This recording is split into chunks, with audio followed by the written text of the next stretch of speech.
The Very Secret Diary. I'm got a Marcel and I'm still recording. Fuck. Okay, 7 minutes, real good. That red dot, okay. Hermione remained in the hospital wing for several weeks. There was a flurry of rumour about her disappearance when the rest of the school arrived back from their Christmas holidays. Because, of course, everyone thought that she had been attacked. So many students filed past the hospital wing trying to catch a glimpse of her that Madame Pomfrey took out her curtains again and placed them around Hermione's bed to spare her the shame of being seen with the fairy face. Harry and Ron went to visit her every evening. When the new term started, they brought her each day's homework. Fine sprouted whiskers, I'll take a break from work, said Ron, tipping the sack of books onto Hermione's bedside table one evening. Don't be silly, Ron. I've got to keep up, said Hermione briskly. Her spirits were greatly improved by the fact that all her hair had gone from her face and her eyes were turning slowly back to brown. I don't suppose you've got any new leads, she added in a whisper, so that Madame Pomfrey couldn't hear her. Nothing, said Harry gloomily. I was so sure it was Malfoy, said Ron for about the 100th time. What's that? Asked Harry, pointing to something gold sticking out of under Hermione's pillow. Just a get well card, said Hermione hastily, trying to poke it out of sight. But Ron was too quick for her. He pulled it out and flicked it open and read aloud. To Miss Granger, wishing you a speedy recovery from your concerned teacher, Professor Gilderoy Lockhart, Order of Merlin 3rd Class, honorary member of Dark Force Defense League, and 5 times winner of Witch Weekly's Most Charming Smile Award. Ron looked up at Hermione, disgusted. You sleep with this under your pillow? But Hermione was spared answering by Madame Pomfrey, sweeping over with her evening dose of medicine. Is Lockhart the smartest bloke you've ever met, or what? Ron said to Harry as they left the dormitory and started up the stairs towards Gryffindor Tower. Snape had given them so much homework. Harry thought he was likely to be in the 6th year before he finished it. Ron was saying he wished he had asked Hermione how many rat tails you were supposed to add to hair-raising potion, when an angry outburst from the floor above reached their ears. That's Filch, Harry muttered as they hurried upstairs and passed out of sight, listening hard. You don't think someone else has been attacked? Said Ron tensely. They stood still, their heads inclined towards Filch's voice, which sounded quite hysterical. Even more work for me, mopping all night, like I haven't got enough to do. No, this is the final straw. I'm going to Dumbledore. His footsteps receded, and they heard a distant door slam. They poked their heads around the corner. Filch had clearly been manning his usual lookout post. They were once again on the spot where Mrs. Norris has been attacked. They saw at a glance what Filch had been shouting about. A great flood of water stretched over half the corridor, and it looked as though it was still seeping from under the door of Moaning Myrtle's bathroom. Now Filch had stopped shouting. They could hear Myrtle's wails echoing off the bathroom walls. Now what's up with her? Said Ron. Let's go see, said Harry, and holding their robes over their ankles, they stepped through the great wash of water to the door, bearing its out-of-order sign, ignored it as always, and entered. Moaning Myrtle was crying, if possible, louder and harder than ever before. She seemed to be hiding down her usual toilet. It was dark in the bathroom because the candles had been extinguished in the great rush of water that had left both walls and floor soaking wet. What's up, Myrtle? Said Harry. Who's that? Clucked Myrtle miserably. You have to throw something else at me? Harry waded across to her cubicle and said, "Why would I throw something at you?" "Don't ask me," Myrtle shouted, emerging with a wave of yet more water, which splashed onto the already sopping floor. "Here I am, minding my own business. And someone thinks it's funny to throw a book at me?" "Can't hurt if someone throws something at you," said Harry reasonably. "I mean, it'd just go right through you, wouldn't it?" He had said the wrong thing. Myrtle puffed herself up and shrieked, "Let's all throw books at Myrtle, because she can't feed it. 10 points if you get it through her stomach. 50 points if it goes through her head. Well, ha ha ha. What a lovely game." "I don't think." "Who threw it at you anyway?" asked Harry. "I don't know. I was just sitting in the U-bend, thinking about death. And it fell right through the top of my head," said Myrtle, glaring at them. "It's over there. It got washed out." Harry and Ron looked under the sink where Myrtle was pointing. A small thin book lay there. It had a shabby black cover and was as wet as everything else in the bathroom. Harry stepped forward to pick it up, but Ron suddenly flung out an arm to hold him back. "Ron," said Harry. "Are you mad?" said Ron. "It could be dangerous." "Dangerous?" said Harry, laughing. "Come off it. How can it be dangerous?" "You'd be surprised," said Ron, who was looking apprehensively at the book. "Some of the books the ministry's confiscated. Dad's told me. There was one that burnt your eyes out. And everyone who reads Sonnets of the Sorcerer spoke in a limerick for the rest of their lives. And some old witch in a bath had a book that you could never stop reading. You just had to wander around with your nose in it, trying to do everything one-handed. And, alright, I've got the point. The little book lay on the floor, nondescript and soggy. "Well, we won't find out unless we look at it," he said, and he ducked around Ron and picked it up off the floor.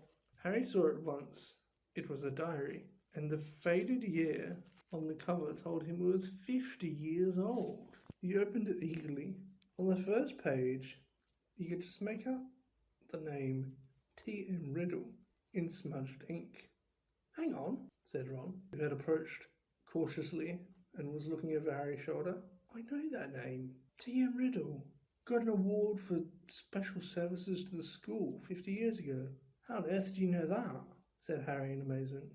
"Because Filch made me polish his shield about 50 times in detention," said Ron resentfully.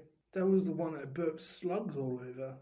If you'd wiped slime off the same name for an hour, you'd remember it too." Harry peeled the wet pages apart. They were completely blank. There wasn't the faintest trace of writing on any of them. Not even Auntie Mabel's birthday or dentist 3:30. "He never wrote in it," said Harry, disappointed. "I wonder why someone wanted to flush it away," said Ron curiously. Harry turned to the back cover of the book and saw the printed name of a newsagent's in Vauxhall Road, London. "You must have been Muggleborn," said Harry thoughtfully, "to have bought a diary from Vauxhall Road." "Well, it's not much use to you," said Ron. He dropped his voice. 50 points if you can get it through Myrtle's nose.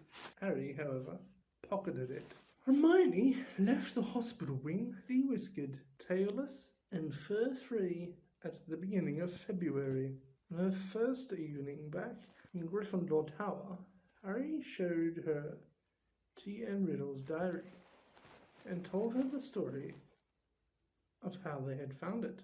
"Oh, it might have hidden powers," said Hermione enthusiastically, taking the diary and looking at it closely. "If it has, it's hiding them very well," said Ron. "Maybe it's shy. I don't know. Why don't you chuck it, Harry?" "I wish I knew why someone did try to chuck it," said Harry. "I wouldn't mind knowing how Riddle got an award for special services to Hogwarts either." "Could have been anything," said Ron. "Maybe he got 30 OWLs, or saved a teacher from a giant squid. Maybe he murdered Myrtle That would have done everyone a favour. But Harry could tell from the arrested look on Hermione's face that she was thinking what he was thinking. What? Said Ron, looking from one to the other. Well, the Chamber of Secrets was opened 50 years ago, wasn't it? He said. That's what Malfoy said. Yeah. And this diary is 50 years old, said Hermione, tapping it excitedly. So? Oh, Ron, wake up, snapped Hermione. We know the person who opened the chamber last time was expelled 50 years ago. We know T.M. Riddle got an award for special services to the school 50 years ago. Well, what if Riddle got his special award for catching the heir of Slytherin? His diary would probably tell us everything. Where the chamber is, how to open it, and what sort of creature lives in it. The person who's behind the attacks this time wouldn't want that laying around, would they? That's a brilliant theory, Hermione, said Ron, with just one tiny little flaw. There's nothing written in his diary. But Hermione was pulling her wand out of her bag. It might be invisible ink, she whispered. She tapped the diary 3 times and said, Aparicium. Nothing happened. Undaunted, Hermione shoved her hand back into her bag and pulled out what appeared to be a bright red eraser. It's a revealer. I caught it in Diagon Alley, she said. She rubbed hard on January the 1st. Nothing happened. I'm telling you, there's nothing to find in there, said Ron. Riddle just got a diary for Christmas. They're going to be bothered filling it in. Harry couldn't explain, even to himself, why he didn't just throw Riddle's diary away. The fact that even though he knew the diary was blank, he kept absent-mindedly picking it up and turning the pages as though it was a story he wanted to finish. And while Harry was sure he had never heard the name T.M. Riddle before, it still seemed to mean something to him. Almost as though Riddle was a friend he'd had when he was very small and half forgotten. But this was absurd. He'd never had friends before Hogwarts. Dudley made sure of that. Nevertheless, Harry was determined to find more about Riddle. So the next day at break, he headed for the trophy room to examine Riddle's special award, accompanied by an interested Hermione and a thoroughly unconvinced Ron. He told them he'd seen enough of the trophy room to last him a lifetime. Riddle's burnished gold shield was tucked away in a corner cabinet. It didn't carry details of what had been given to him. However, they did find Riddle's name on an old medal, Magical Merit, and on a list of head boys. Sounds like Percy, said Ron, wrinkling his nose in disgust. Perfect. Head boy. Probably top of every class. You say that like it's a bad thing, said Hermione in a slightly hurt voice. The sun had now begun to shine weakly on Hogwarts again. Inside the castle, the mood had grown more hopeful. There had been no more attacks since those on Justin and nearly headless Nick, and Madame Pomfrey was pleased to report mandrakes were becoming moody and secretive, meaning that they were fast leaving childhood. The moment their acne clears up, they'll be ready for repotting, Harry heard her telling Filch kindly one afternoon. And after that, it won't be long before cutting them up and stewing them. You'll have Mrs. Norris back in no time. Perhaps the heir of Slytherin had lost his or her nerve, thought Harry.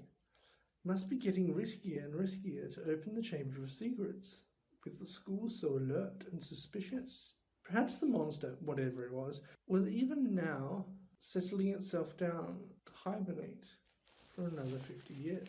Only Macmillan of Hufflepuff didn't take this cheerful view. He was still convinced that Harry was the guilty one, that he had given himself away at the dueling club. Peeves wasn't helping matters, yet popping up in the crowded corridors singing, "Oh, Potter, you rotter!" Now with a dance routine to match. Gilderoy Lockhart seemed to think he himself made the attack stop. Harry overheard him telling Professor McGonagall so, while the Gryffindors were lining up for transfiguration. "I don't think there'll be any more trouble, Minerva," he said, tapping his nose knowingly and winking. "I think the Chamber of Secrets has been locked for good this time. The culprit must have known it was only a matter of time before I caught them. Rather sensible to stop now before I came down hard on them. You know, what the school needs now is a morale booster. Wash away all the memories of last term. I won't say any more just now, but I think I know just the thing. He tapped his nose again and strode off.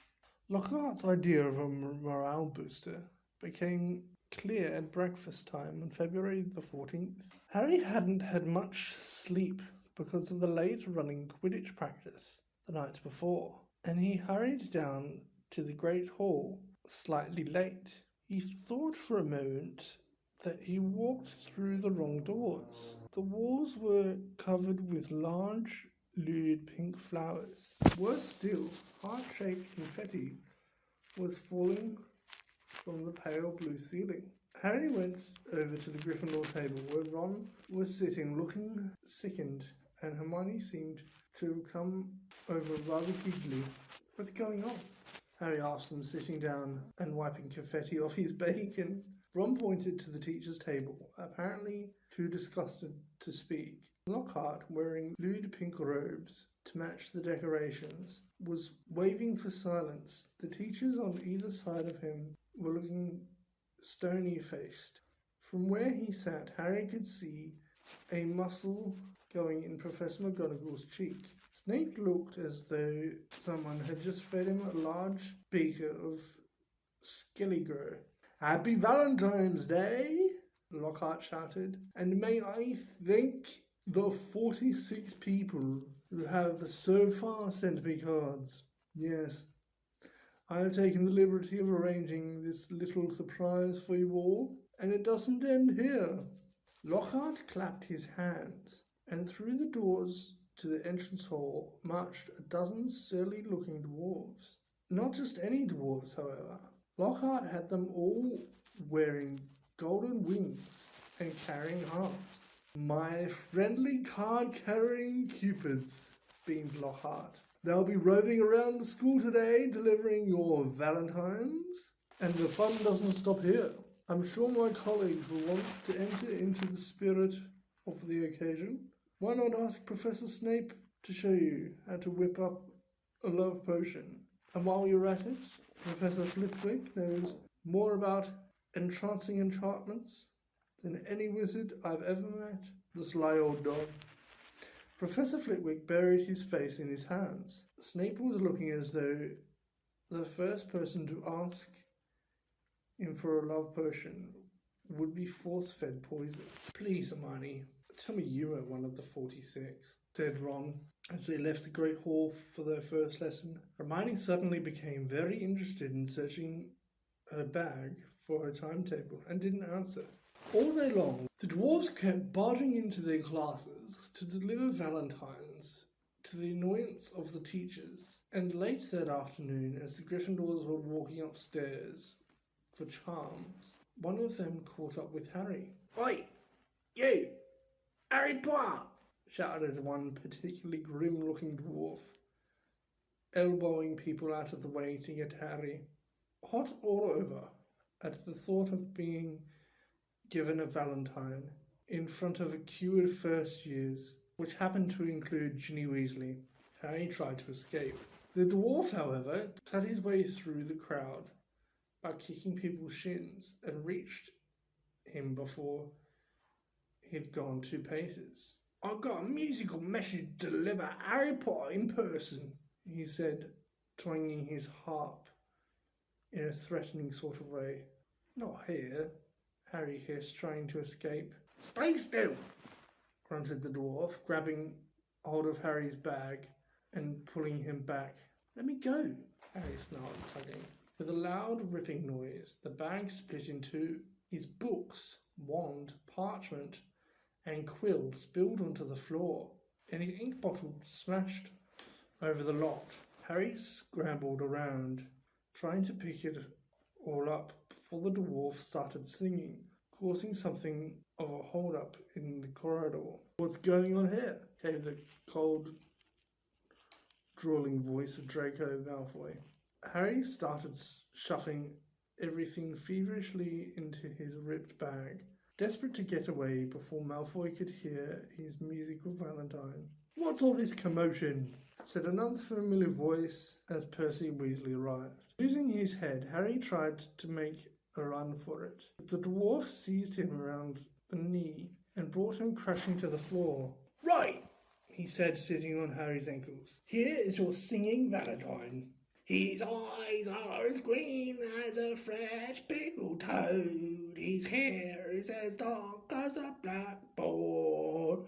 I wish he was mine. He's really divine. The hero who conquered the Dark Lord."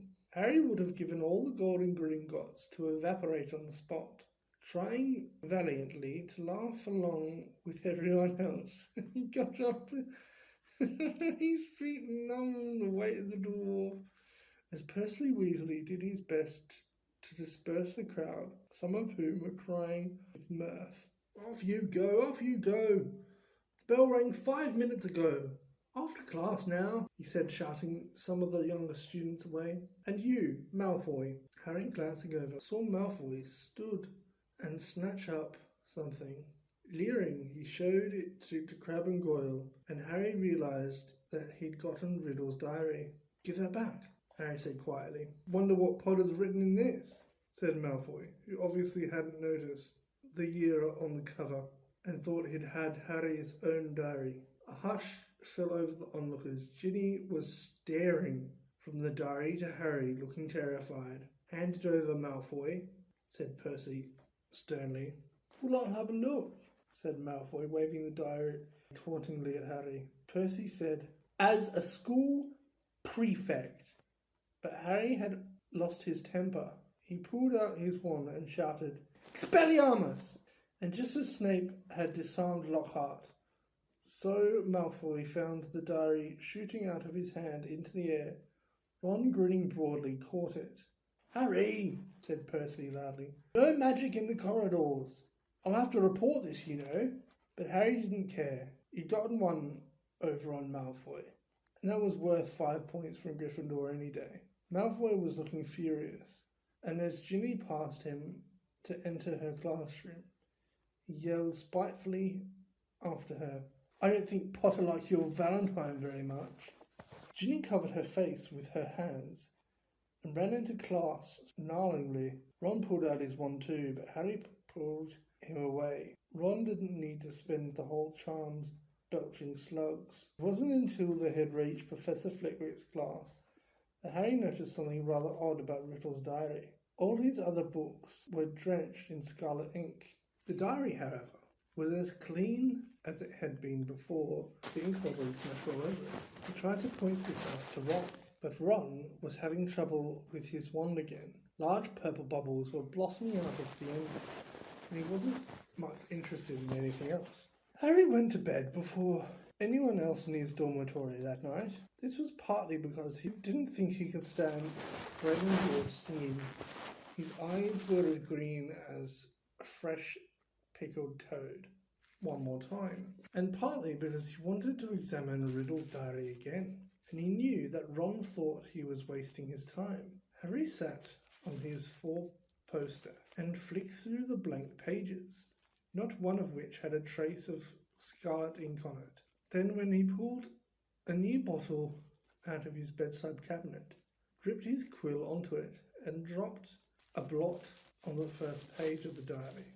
Ink shone brightly on the paper for a second, and then, as though it was being sucked into the page, vanished. Excited, Harry loaded up his quill a second time and wrote, "My name is Harry Potter."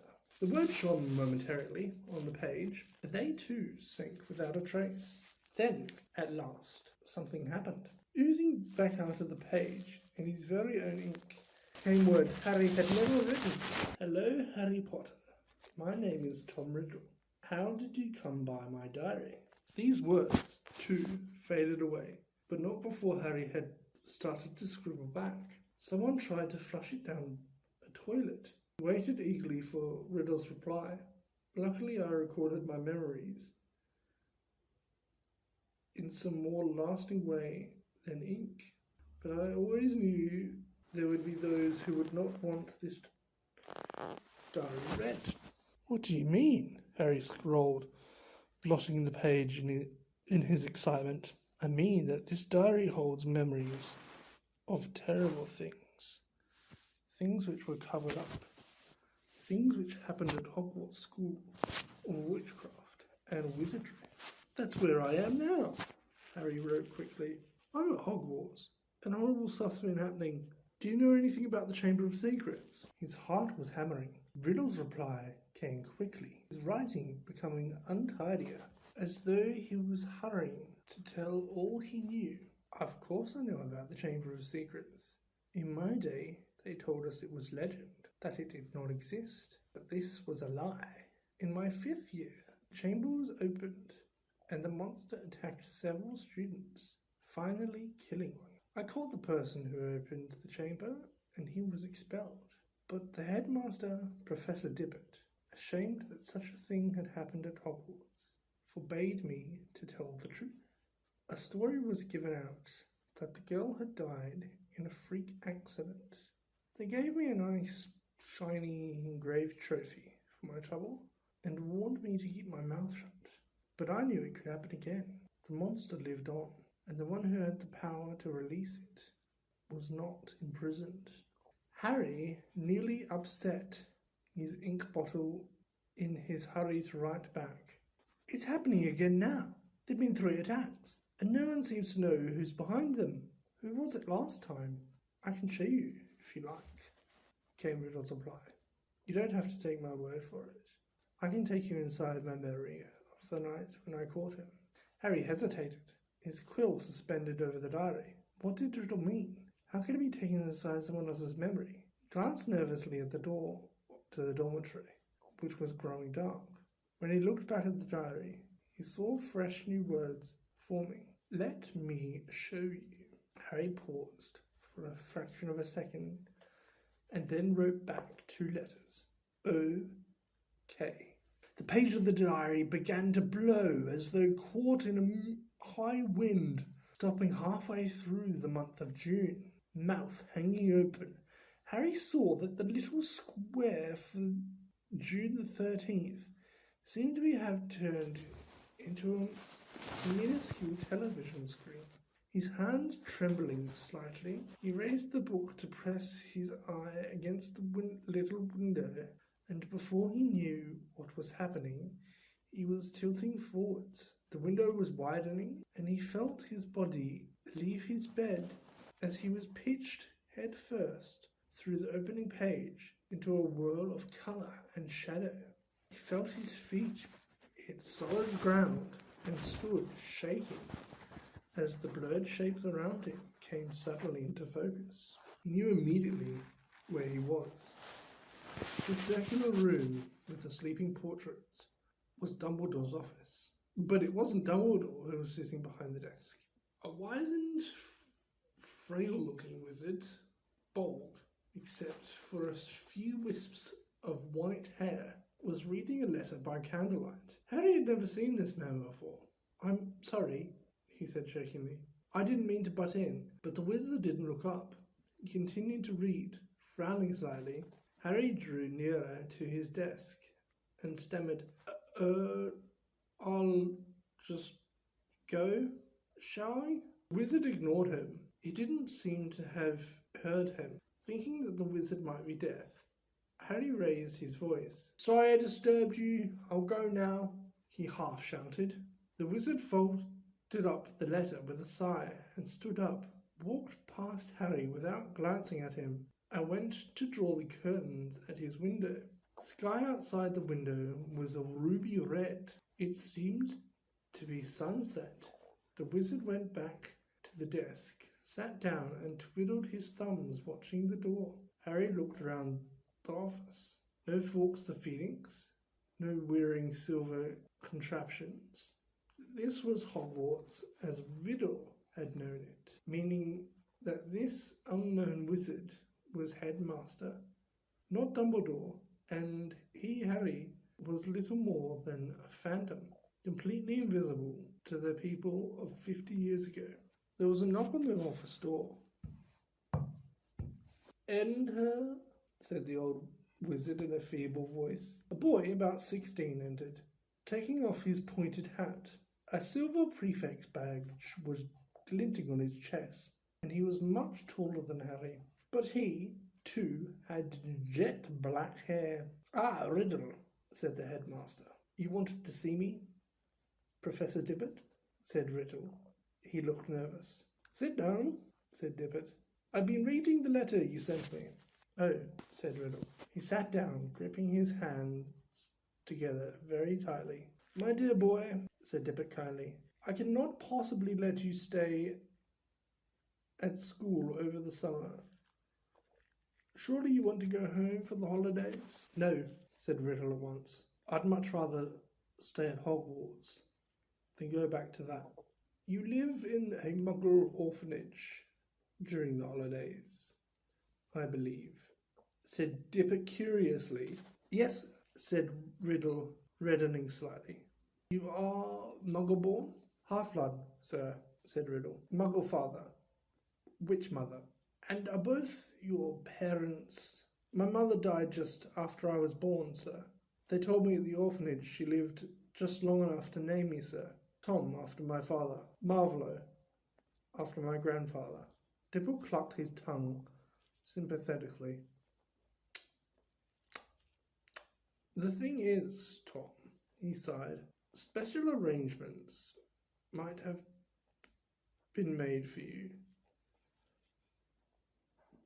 But in the current circumstances—" "You mean all these attacks, sir?" said Riddle. And Harry's heart leapt, and he moved closer, scared of missing anything. "Precisely," said the headmaster. "My dear boy, you must see how foolish it would be of me to allow you to remain at the castle when the term ends, particularly in the light of the recent tragedy, the death of the poor little girl. You will be safer, by far, at your orphanage. As a matter of fact, the Ministry of Magic is even now talking about closing the school. We are no nearer locating the source of all this unpleasantness." Riddle's eyes had widened. "Sir, if the person was caught, if it all stopped—" "What do you mean?" said Dippet, with a squeak in his voice, sitting up in his chair. "Riddle, do you know something about these attacks?" "No, sir," said Riddle quickly. But Harry was sure it was the same sort of no that he himself had given Dumbledore. Dippet sank back, looking faintly disappointed. "You may go, Tom." Riddle slid off his chair and stumped out of the room. Harry followed him. Down the moving spiral staircase they went, emerging next to the gargoyle in the darkening corridor. Riddle stopped, and so did Harry, watching him. Harry could tell Riddle was doing some serious thinking. He was biting his lip. His forehead frowned. Then, as though he'd suddenly reached a decision, he hurried off, Harry gliding nosily behind him. They didn't see another person until they reached the entrance hall, when a tall wizard with long, sweeping urban hair and beard called to Riddle from the marble staircase. "What are you doing, wandering around this late, Tom?" Harry gaped at the wizard. It was none other than 50-year younger Dumbledore. "I had to see the headmaster, sir," said Riddle. "Well, hurry off to bed," said Dumbledore, giving Riddle exactly the kind of penetrating stare Harry knew so well. "Best not roam the corridors these days. Not since—" He sighed heavily, bade Riddle good night, and strode off. Riddle watched him out of sight, and then, moving quickly, headed straight down the stone steps to the dungeons, with Harry in hot pursuit. But to Harry's disappointment, Riddle led him not into a hidden passageway or a secret tunnel, but the very dungeon in which Harry had potions with Snape. The torches hadn't been lit, and when Riddle pushed the door almost closed, Harry could only just see Riddle standing, stock still by the door, watching the passage outside. It felt to Harry that they were there for at least an hour. All he could see was the figure of Riddle at the door, staring through the crack, waiting like a statue. And just when Harry had stopped feeling expectant and tense, he started wishing he could return to the present. He'd heard something move beyond the door. Someone was creeping along the passage.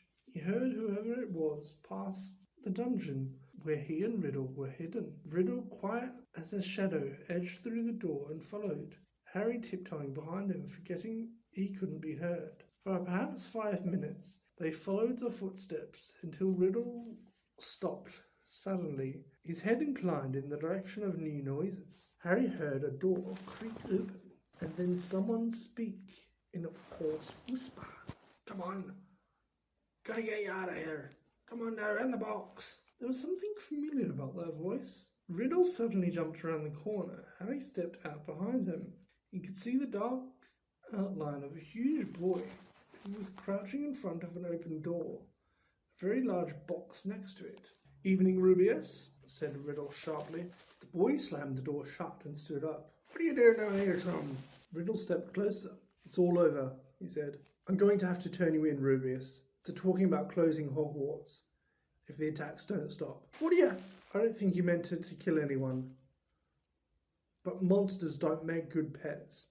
I suppose you just let it out for exercise and—" "It never killed no one," said the large boy, backing against the closed door. From behind him, Harry could hear a funny rustling and clicking. "Come on, Rubeus," said Riddle, moving yet closer. "The dead girl's parents will be here tomorrow. The least Hogwarts can do is make sure that the thing that killed their daughter is slaughtered." "It wasn't him," roared the boy, his voice echoing in the dark passage. "He wouldn't. He'd never." "Stand aside," said Riddle, drawing out his wand. His spell lit the corridor with a sudden flaming light. The door behind the large boy flew open with such force it knocked him into the opposite wall, and out came something that made Harry let out a long piercing scream, but no one seemed to hear. A vast, low-slung, hairy body, and tangle of black legs, large gleam of many eyes, and a pair of razor-sharp pincers. Riddle raised his wand again, but it was too late. The thing bellowed him over and scuttled away, tearing up the corridor and out of sight. Riddle scrambled to his feet, looking after it. He raised his wand, but the huge boy leapt on him, seized his wand, and threw him back down, yelling, "No!" The scene whirled. The darkness became complete. Harry felt himself falling, and with a crash he landed spread-eagled on his four-poster in the Gryffindor dormitory, Riddle's diary lying open on his stomach. Before he had time to regain his breath, the dormitory door opened and Ron came in. "Here you are," he said. Harry sat up and was sweating and shaking. "What's up?" said Ron, looking at him with concern. It was Hagrid, Ron. Hagrid opened the Chamber of Secrets 50 years ago. Did he now?